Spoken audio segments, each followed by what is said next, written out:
Hi mga ka-chismis trend! Welcome back to my YouTube channel. Samad-sari nga ang reaksyon ng netizen matapos isa publiko ang comeback ng Katden, kung saan tuloy na nga ang movie ng dalawa na Hello, Love Again. Excited ang mga fans sa tatakbuhin ng muling pagkikita nila Ethan at Joy.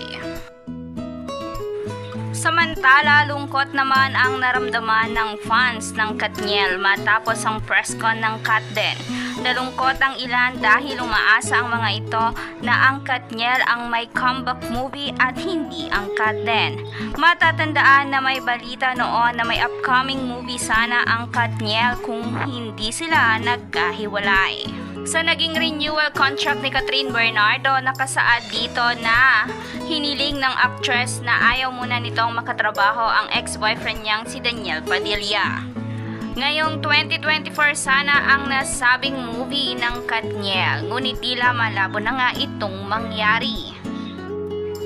Sa ginawang press con ng Katden kamakailan, inaabangan ng netizens kung ano nga ba ang magiging reaksyon ng aktor na si Daniel Padilla. At hindi nga sila nabigo dahil makikita sa naging IG story noon ni Daniel Padilla kasabay ng press con ng Katden, makikita na nag-IG story ito ng isang ulan.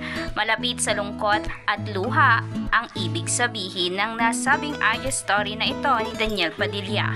Tila malungkot nga si Daniel sa comeback movie ng Katden dahil makikita rin ang saya ni Catherine Bernardo at tila naka-move on na nga ang actress. Matatandaan na aminado si Catherine na naka-move on na siya sa hiwalayan nila ni Daniel Padilla. Kaya ganun na lamang ang panghihinayang ni Daniel kay Catherine. Kaya mga ka-chismis trend, ano ang opinion nyo sa usapin na ito? Comment down below, and if you like this video, please subscribe my YouTube channel and click the notification bell para mas updated ka ka-chismis trend. Thank you for watching.